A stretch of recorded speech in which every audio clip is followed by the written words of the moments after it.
Today, every day, small cap investors visit Agoracom knowing this is the day to discover the world's next great company, to have their dreams come true. That's why I take to the open road, to find them, to tell their stories, to engage them, to bring them to life, because they want to connect with you from your office, your phone, your home, anywhere. Agoracom, find your dream.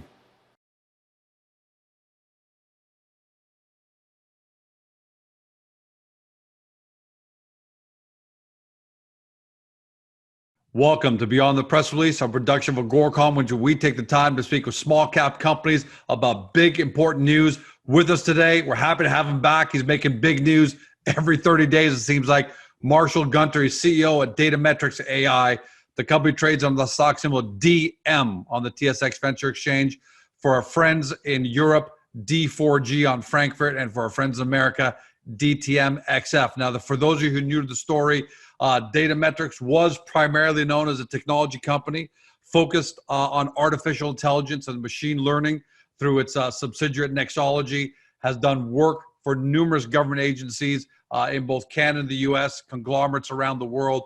Great success, generating 7-digit revenues. But what really has been carrying the story in the last 60 days is the fact that the company has secured the rights to test kits, multiple test kits for sale and distribution in Canada and around the world. Now, more than just lip service, because that's the important part here. A lot of people are doing a lot of talking.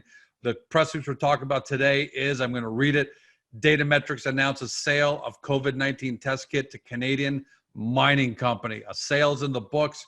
Marshall, welcome back. Glad to be back, George.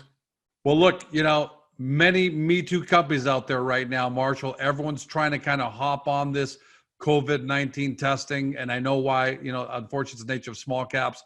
They want to try and put a buzzword onto their press releases, hope to get some kind of jump in their stock price. A lot of people talking, but you're actually doing it. This is a 10,000 unit sale. Before we get into the details of that, how big of an accomplishment is this to get that first major sale, and you made it to a major Canadian mining company?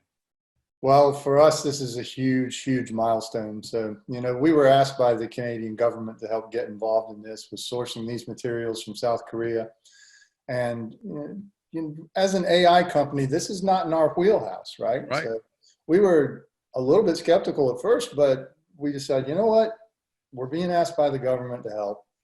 Let's give it a shot, right? Let's just give it a shot, see if we can be a good Canadians, good humanitarians, and see if we can get this done.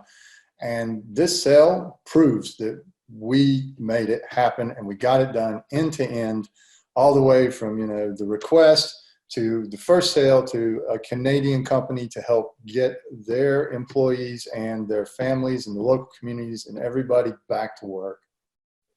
10,000 units, $500,000 order. Now let's get into some of the details here and the implications of it. First of all, is this your target market? Because when you made these announcements, a lot of us didn't know, maybe you didn't even know what your target market was going to be. Is this your target market for now?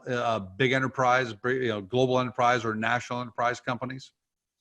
Well, currently, this is who's coming to us. Now, we didn't, like I said, we didn't get into this as a business endeavor. This was a request for help. So when we did agree to help, we didn't have a market involved. There was no plan, right? We didn't sit around in January and plan a launch in April. It was, can you help us? And we're like, okay. And then 2 weeks later, we're sitting there with the ability to import these kits. So initially, we were asked by the government, our target is to help Canadians and help Canadian companies. And that's what has been our target all along. And to that effect, we were approached by this mining company. He said, look, we've got a lot of employees. I know you don't have approval for your kits in Canada yet. That has, we do now have access to a kit that is Health Canada approved, but at the time we did not. And so look, we have employees all over the world that are working for this Canadian company.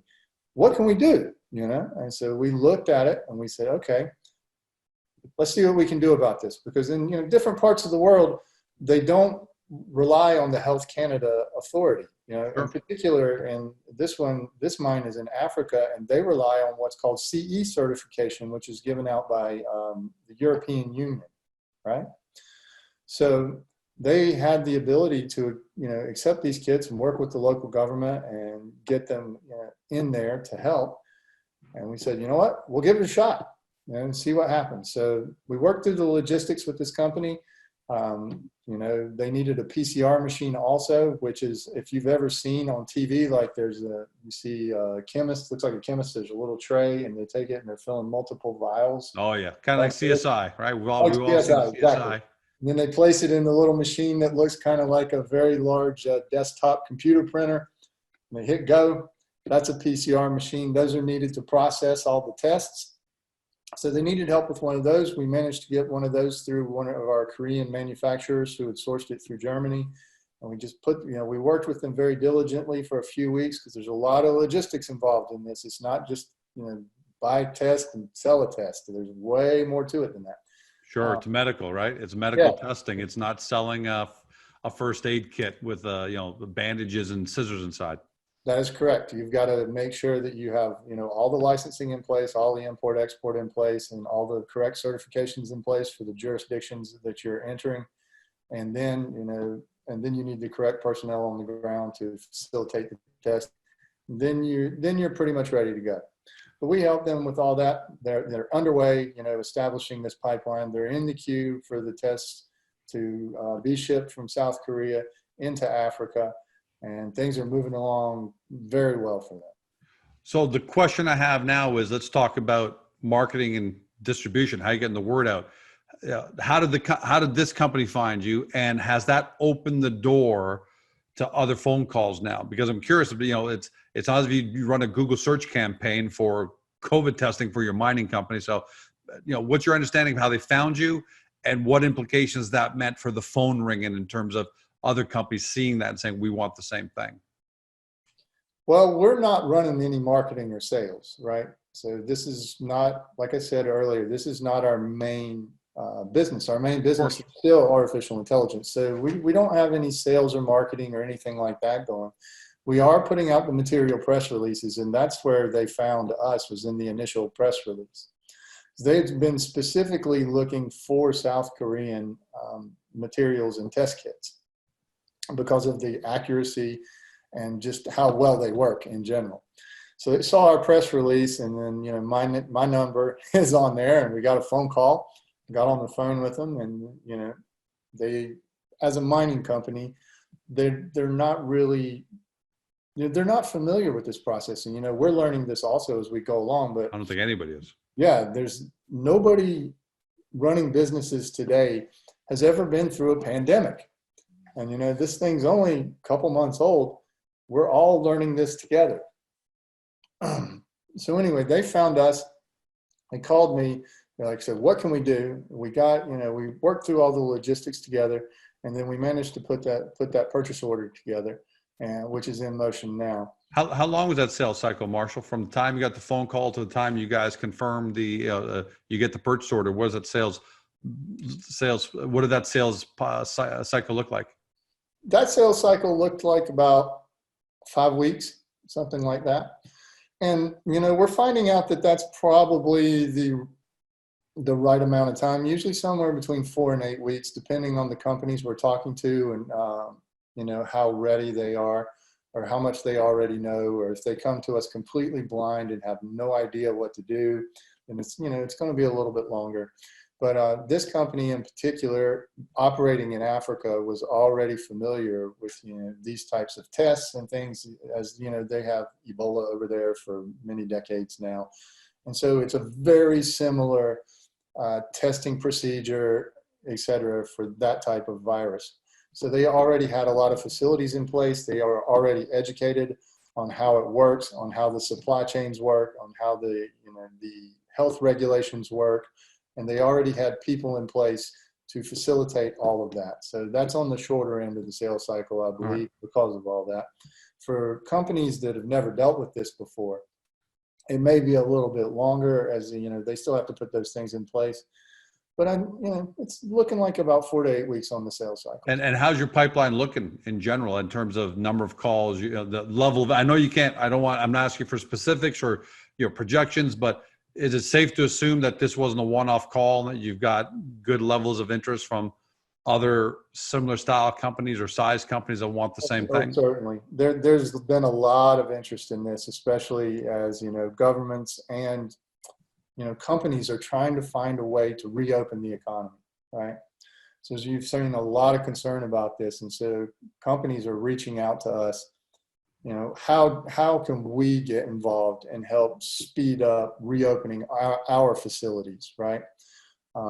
And how can we put our people back to work safely and, protect the people that they go back to see after their shift is over, because that's an additional consideration that the companies have to take. They're not just bringing people back to work, but, they're sending people back out into local communities after they bring them into these spaces. So that's an additional consideration that almost everybody that's called us has had that in mind.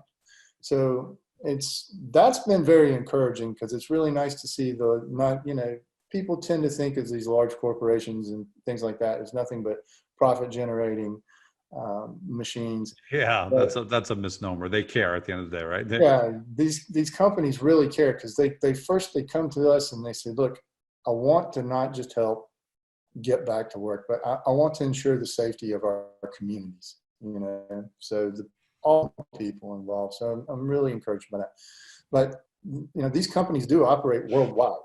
So there's been a lot of interest because the products we have, while we only have one approved in Canada, the other 3 are still awaiting Health Canada's approval. They do carry, say, 2 of them carry that CE certification that I was talking about that is accepted throughout the European Union. A lot of countries in Africa rely on this. A lot of countries in, say, Latin America and South America rely on that certification. One of the kits we have has FDA EUA authorization. So that's the emergency use authorization where the United States fast tracks it through in order to be able to sell it during, say, a pandemic like this. And so a lot of countries that rely on the FDA are also saying, hey, we've got workers in these countries. They take the FDA authorization. How can I get them back to work? So, we've had a lot of interest from Canadian companies trying to get their people, not just in Canada, back to work, but worldwide. All right. Well, that's not surprising and sounds pretty encouraging. And I get the feeling we're going to be having you back on more to talk about those things. I want to touch on 2 small things in terms of your market advantage here, then move on to Dr. Alex McGregor. But something that I found very interesting is 2 things. One, you say no upfront. This is a $500,000 order with no upfront costs, right? Mm-hmm. So, how big of an advantage is that to you because you don't have to try and manage cash flow? So that's first question. And the second question I have is the fact that these test kits are being shipped directly from the manufacturers to the purchaser. So you're not even handling the logistics. So from your side of things, how big of an advantage is it that you have the ability to not have to manage cash flow and that you don't have to worry about logistics and to get all this done? Well, from Datametrex perspective, it just makes our lives a lot easier. It's a lot less to track, a lot less to take care of, a lot fewer, moving pieces. So the cash flow is pretty simple. This is generally set up by the manufacturers as they have rules around how they would like to get paid. And we cannot, deviate from those. As far as the logistics of moving the product around, this has already been well established, especially in South Korea. The South Koreans have been dealing with these coronaviruses for decades now, all right? We had a spat with SARS over here, but they've really been at the forefront of this for, 20, 30 years. Right. So they are used to this. They've already got the supply chains in place. They already have all the air freight coming out of the Seoul airport, using companies like Federal Express. Which is who we generally refer people to. They already can tell you, hey, this is what we're shipping. What do I need to do? And then just give you the checklist. Here it is. You need this unit. This one needs to be refrigerated. This one needs to be in a freezer unit. Where do you want it to go? Is it a fast track or not? This is what it's going to cost. Bang.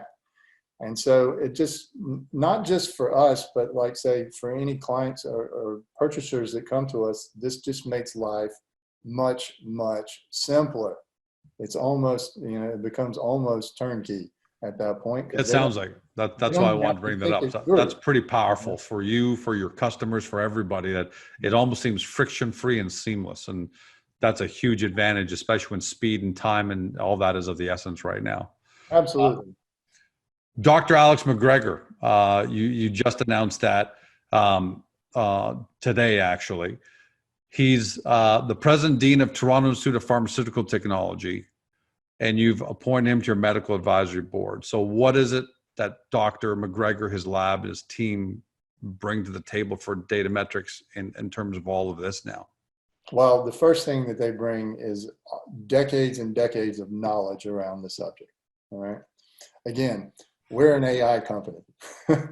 We continue to be an AI company, and that's where our expertise lies. So initially, we brought on some advisors on the board to help us, but Dr. McGregor really is just a fantastic addition to our board. He can tell us everything we need to know about the ins and outs of how to, what licensing we need, what facilities we need, what kind of regulations do we need to follow, what the possibilities really are.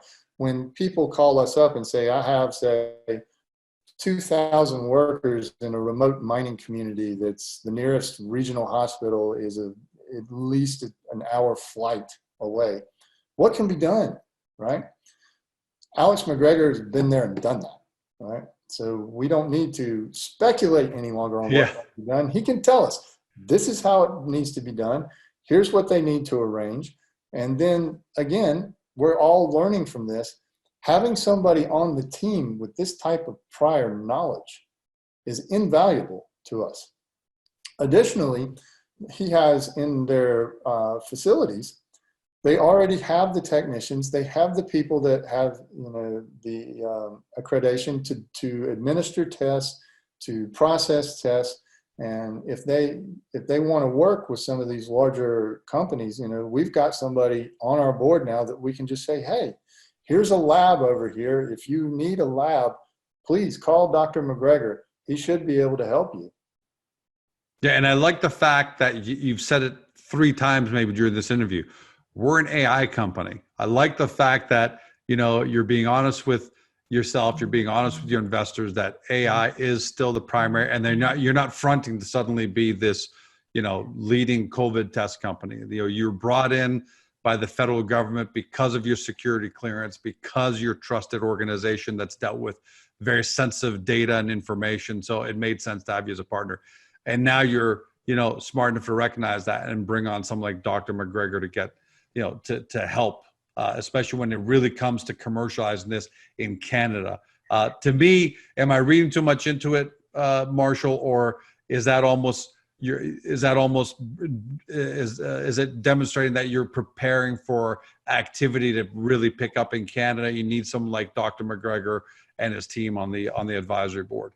Well, we've had a lot of inbound interest from Canadian companies. And so just bringing somebody like Dr. McGregor on board just makes sense to us.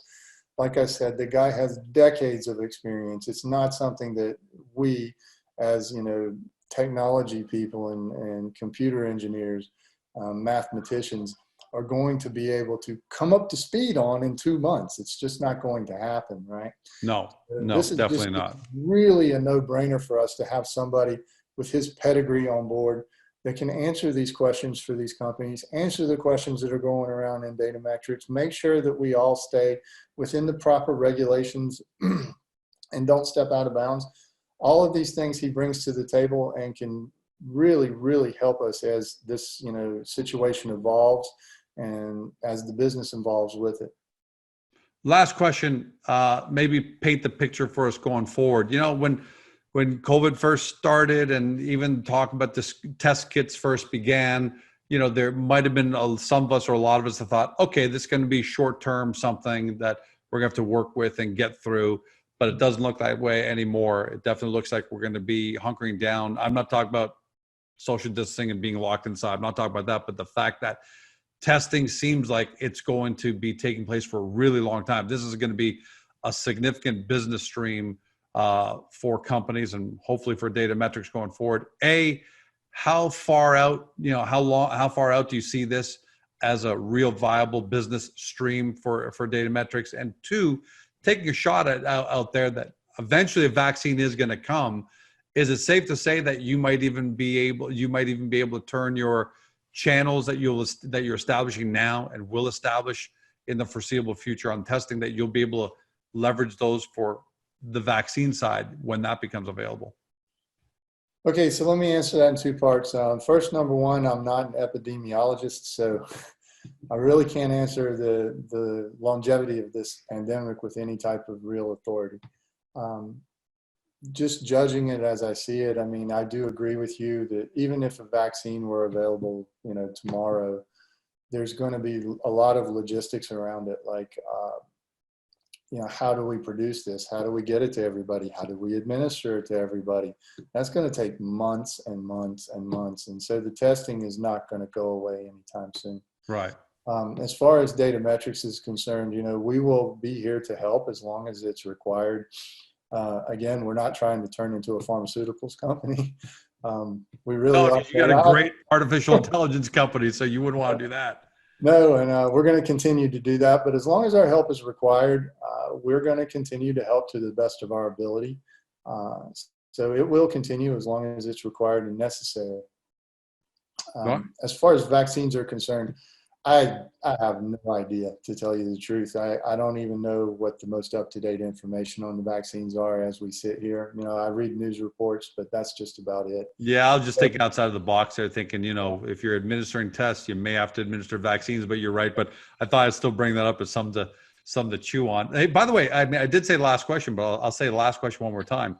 Okay. You're an artificial intelligence company, and the U.S. elections are going to start heating up. And we know that you're commissioned for the Canadian election to watch for social media disinformation, foreign, intrusion into the process and all that. Safe to say that that's, the artificial intelligence side is gonna start generating some work and given what's good, the gravity of these elections. Well, there's two answers to that. Number one, the AI is just moving along. The difference is COVID is a daily news cycle, and the AI stuff is much longer news cycle than that. But we just did pass our milestone 2 on our ideas, which is a project, a 1.1 million and change project we're working on with the Canadian government. And so that means that we're cleared to move on to milestone 3 and continue work on that. So we have done that. Milestone 3 is in motion. So the AI is moving along as projected. In fact, we're a little bit ahead of our projected schedules. So that's really, really good. As far as the 2020 elections are concerned, we are still in touch with the U.S. Air Force. We were supposed to be down there working with them, giving a demonstration to them in Rome, New York. That's right. That's right. Last month. But the borders are closed. And right now we can't do anything while the borders are closed due to the nature of the meetings. And they don't really have guidance on how to do those types of meetings across a wire, across international boundaries right now.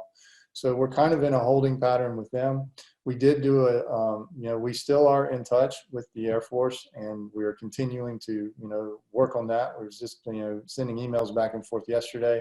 Unfortunately, unfortunately for that meeting, but fortunately for the spread of the virus, they are going to keep the border closed at least for another 30 days.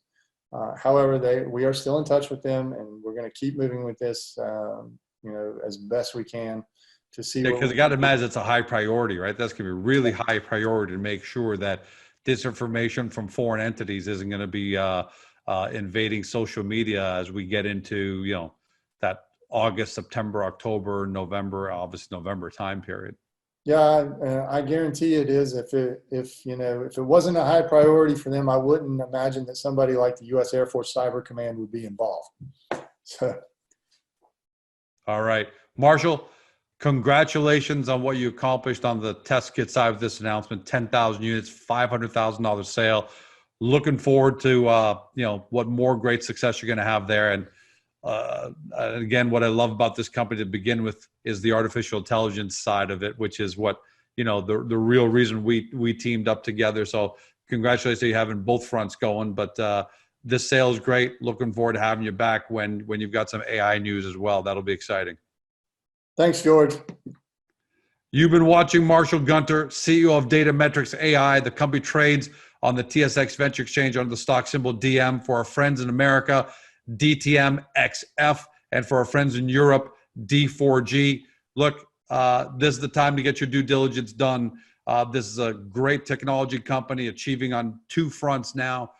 There's only so much Netflix we can do. There's only so much social media scrolling we can do. We've got a lot of time for our hands. Use that time to really do your due diligence on Datametrex. Get to Agoracom, take a look at the profile page where we sum up everything really well for you so you can have that 2-minute read and really, really get caught up. Watch this interview and previous interviews done with Marshall. That would be a great help. And then go over to the company's website. But do your due diligence. Clearly, the company is generating revenue and achieving commercialization, which is so important in the small cap world. And you never know, you might have discovered your next great small cap company. Thanks for joining us, everyone. Have a fantastic day. Stay safe. See you next time.